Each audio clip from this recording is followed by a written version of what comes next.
Hello everyone, আমি tarot reader Priyanka দে। এখন যে টপিকটা নিয়ে কথা বলবো সেটা হচ্ছে সিদ্ধি। অনেকেই নাম শুনে থাকবেন যে সিদ্ধি সিদ্ধি হয়, অনেক রকমের সিদ্ধি হয়। স্বপ্ন সিদ্ধি হয়। স্বপ্ন সিদ্ধি মানে পরবর্তীকালে কি হবে জীবনে, ফিউচার দেখা যায়। স্বপ্ন সিদ্ধির মাধ্যমে কিন্তু ঠাকুরও দর্শন হয়। স্বপ্ন সিদ্ধির মাধ্যমে কেউ তোমার ব্যাপারে কিছু খারাপ বলছে, সামনে ভালো দেখাচ্ছে বাট পেছনে খারাপ বলছে, সেটাও কিন্তু আসল চেহারা বের হয়ে যায় স্বপ্ন সিদ্ধির মাধ্যমে। বাকসিদ্ধি হয়, মানে যে যেটা বলবে সেটাই হয়, বাকসিদ্ধি হয়। এরকম প্রচুর রকমের সিদ্ধি হয়। মানুষের মুখ দেখে পুরো ডিটেলস বলে দেওয়া যায়, তার আগের জন্মে কী হয়েছিল সেটাও বলে দেওয়া যায়, সেটাও এক রকমের সিদ্ধি। প্রচুর রকমের সিদ্ধি হয়। এবার বলি যে অনেকে আছে স্পিরিচুয়াল লাইনে। স্পিরিচুয়াল লাইন তো প্রথম কথা হচ্ছে সবার মোটিভ সেম থাকে না। সবাই কিন্তু স্পিরিচুয়াল লাইনে সেম মোটিভে আসে না। যে অনেকের মোটিভ আছে মোক্ষপ্রাপ্তি, অনেকের মোটিভ আছে মানুষের সেবা, অনেকের মোটিভ আছে নিজের সোলকে হায়ার লেভেলে নিয়ে যাওয়া, অনেকের মোটিভ আছে ইনকাম করা, শুধুমাত্র ইনকাম বিজনেস করা। তো প্রচুর মানুষের কিন্তু প্রচুর রকমের মোটিভ থাকে এই স্পিরিচুয়াল লাইনে। তো স্পিরিচুয়াল লাইনে আসলে অনেকে এটা ভেবেও আসে যে আমি সিদ্ধি হাসিল করব। আমার কাছে অনেক পাওয়ার থাকবে, অনেক সিদ্ধি থাকবে, সেই সিদ্ধির দ্বারা আমি ইনকাম করতে পারবো সেটাকে খাটিয়ে। তো এরকম মেন্টালিটিরও কিন্তু মানুষ থাকে যারা নাকি সিদ্ধির পিছনে ভাগে। এবার একটু ডিসকাস করে দেখা যায় যে সিদ্ধি এক্স্যাক্টলি জিনিসটা কি, কোথা থেকে আসছে। একটা ছোট বাচ্চা, তার খিদা পেয়েছে, তার মাকেই দরকার, কিন্তু ওই টাইমে ওই মুমেন্টে মা কোনো কাজে বিজি। তো মা কী করবে তখন? ওই বাচ্চাটাকে শান্ত করার জন্য মা কোনো একটা পুতুল বা একটা খেলনা বাচ্চাটার হাতে ধরিয়ে দিবে, কারণ কিছুক্ষণ চুপ থাকার জন্য। কিছুক্ষণ চুপ থাকলে মায়ের তাহলে কাজটা কমপ্লিট হয়ে যাবে, তারপর সে বাচ্চার কাছে আসতে পারবে। বাচ্চাকে থামিয়ে রাখার জন্য, চুপ করে রাখার জন্য মা একটা খেলনা হাতে ধরিয়ে দিল। দ্যাট ইজ সিদ্ধি। মানে আমি যদি ঠাকুরের কাছে কিছু চাই, ঠাকুর নিজে না আসে হাতে একটা খেলনা ধরিয়ে দিল যে এটা নিয়ে তুই খেলতে থাক আর চুপ থাক, তাহলে আর আমার কাছে আসবি না, আমাকে ডাকবি না, এটা নিয়ে খেলতে থাক, এটা নিয়ে খুশি থাক তুই। এটাকে বলে সিদ্ধি। সিদ্ধি মানে হচ্ছে সিদ্ধি যদি আমি চাই তাহলে কিন্তু ঠাকুর আমার থেকে অনেক কোষ দূরে চলে যাচ্ছে, ঠাকুর কিন্তু আসবে না। সিদ্ধি মানে হচ্ছে সে একটা খেলনা জাস্ট ধরিয়ে দিল তোমার হাতে, সে কিন্তু নিজে আসবে না। কিন্তু অনেক বাচ্চা এরকমও থাকে যে সে খেলনা দিয়েও রাজি হয় না, তার মাকেই চায়। সে খেলনা দিলেও সরিয়ে রাখবে, সে আবার কাঁদতে থাকবে মায়ের জন্য। তখন কিন্তু মাকে বাধ্য হয়ে সে বাচ্চার কাছে আসতেই হয়। তো সেক্ষেত্রের থেকে বলা যায়, আমি বলবো যে সিদ্ধির পিছনে না দৌড়ে, ঠাকুর যদি সিদ্ধি তোমাকে খুশি হয়ে নিজে দিয়েও দেয়, সেটাকেও সাইডে রেখে, সেটাকেও প্রাধান্য না দিয়ে, সেটাকে সাইডে রেখে যদি আমি ঠাকুরের নামধ্যানই করতে থাকি তাকে পাওয়ার জন্যই, তার সাথে কানেকশন লেভেল বাড়ানোর জন্যই যদি তার নামধ্যানই করতে থাকি, তাহলে কিন্তু সে মানে অরিজিনালি সেই আসবে। আর ঠাকুর আসলে পরে, ঠাকুর কারো লাইফে যদি অরায় যদি আসে, ঠাকুর আসা মানে হচ্ছে তার এনার্জি, তার 0.01% এনার্জি আমার অরায় আছে, কানেক্টেড আছি আমি ঠাকুরের সাথে। তাহলে কিন্তু সিদ্ধি অলরেডি ঠাকুর তাকে দেবেই, সে চাক না চাক।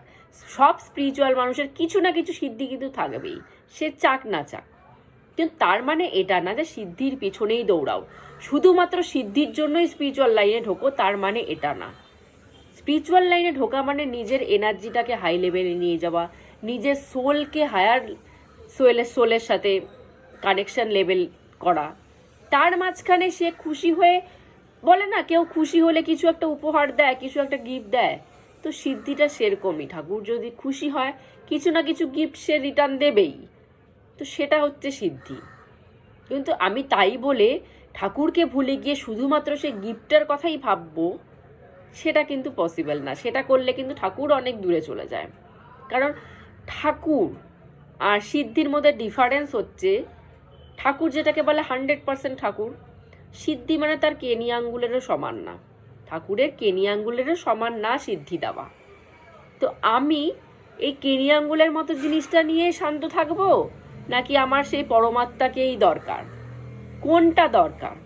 সেটা প্রথমে আগে ডিসাইড করে তারপর কিন্তু স্পিরিচুয়াল লাইনে আসতে হয়। কারণ প্রচুর মানুষে কি হয়, সিদ্ধির ব্যাপারে জানে না, কিন্তু স্পিরিচুয়াল লাইনে আসার পর সিদ্ধি একবার পেয়ে গেলে সেটা নেশায় পড়ে যায়। যে বাকসিদ্ধি পেয়ে গেছি, স্বপ্নসিদ্ধি লাগবে, স্বপ্নসিদ্ধি পেয়ে গেছি, ফেস রিডিং করার সিদ্ধি লাগবে, তো প্রচুর সিদ্ধি হয়। তো সিদ্ধির লোভে মানুষ পড়ে যায়, মোহে পড়ে যায়। কারণ পাওয়ার তো এটা এক রকমের পাওয়ার, যে আমি এটা করতে পারছি, সেটা করতে পারছি। এরকমও লেভেলের আগেকার দিনে সিদ্ধি হতো যে জলের উপর দিয়ে, নদীর উপর দিয়ে হেঁটে চলে যাওয়া যেত পাওয়ার থাকলে পরে। তো মানুষ একটু পাওয়ারের পাগল হয়, সত্যি কথা, যেটা মিথ্যা কথা বলে লাভ নেই। পাওয়ার দেখলে মানুষ একটু পাগল হয়েই যায়, কিন্তু সেই পাগলপানটা জানি এতটা বেশি না হয় যে আমি পরমাত্মাকে ভুলে গিয়ে শুধুমাত্র সিদ্ধির পিছনেই ভাগছি। তাহলে কিন্তু পরমাত্মা কোনোদিন বাগে আসবে না। আমি শুধু পরমাত্মার দিকেই মন রাখবো। সে যদি খুশি হয়ে কিছু দেয় উপহার মনে করে, সেটা আমার উপরি পাওনা, যেটাকে বলে এক্সট্রা গিফট। কিন্তু আমার প্রাধান্য সে না, সিদ্ধি আমার প্রাধান্য না, আমার প্রাধান্য আমার ইষ্ট দেবতা।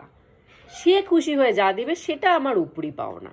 মানুষের মেন্টালিটি কিন্তু এরকম রাখতে হয়, কিন্তু না, মানুষ পাওয়ারের মোহে পড়ে কিন্তু ঠাকুরকে ভুলে গিয়ে সিদ্ধির পিছনেই ভাগা শুরু করে দেয়। এই সিদ্ধি চলে আসলো, এবার এটা দরকার, 2টা সিদ্ধি আছে, এবার 3টা সিদ্ধি, এবার 4টা সিদ্ধি। এরকমভাবে পাওয়ারের খেলাই মানুষ মজে থাকে। পাওয়ারের খেলায় মজে থাকলে কি হবে, পরমাত্মা সাইড হতে থাকবে। সে ওই খেলনাই, ছোট ছোট ছোট ছোট খেলনাই পাঠাতে থাকবে, সে আর নিজে আসবে না। তো তার থেকে বেটার আমি পরমাত্মার সাথেই কানেকশন করি। তার যতটুকু ইচ্ছা, তার যতটুকু দেওয়ার, সে যতটুকু আমার ক্যাপাসিটি মনে করবে সে ততটুকুই আমাকে দেবে। কারণ ঠাকুর আসলে, স্পিরিচুয়াল লাইনে আসলে সিদ্ধি আসবেই আসবে। সে তুমি চাও বা না চাও, তুমি সিদ্ধির পিছনে দৌড়াও বা না দৌড়াও, তুমি সিদ্ধির জন্য মন্ত্রজপ করো বা না করো, সিদ্ধি তোমার কাছে আসবেই আসবে। কারণ হায়ার সেলফ যখন খুশি থাকে তোমাকে কিছু উপহার দেবেই, সে দেবে। তুমি হ্যাঁ করো বা না করো, নেও বা না নাও, সে দেবেই দেবে। তো এটা মাস্ট। এটা স্পিরিচুয়াল লাইনে যারা আছে, যারা স্পিরিচুয়ালিটির সাথে কাজ করে, তারা জানে যে আমার কাছে এই পাওয়ারটা আছে, আমি এই পাওয়ারটা ইউজ করতে পারবো সঠিক জায়গায়। কারণ ঠাকুর আমাকে অলরেডি এটা দিয়ে রেখেছে, কিন্তু সেটা উপরি গিফট হিসাবে নিতে হয়, যে ঠাকুর প্রসন্ন হয়ে আমাকে দিয়েছে, আমি এর পিছনে ভাগিনি, আমি এটা চাই নাই। ঠাকুর আমাকে মনে করেছে যে আমার কাবিলিয়ত আছে, উপযুক্ত আছি আমি, ওই জন্য আমাকে দিয়েছে। কনসেপ্টটা এভাবে সাজাতে হয়।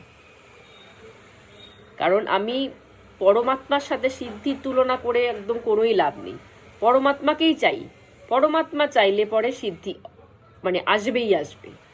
তো আমি কোনটা চাই, শুধু সিদ্ধি চাই নাকি দুটোই চাই, সেটা আগে ডিসাইড করতে হবে আমাকে।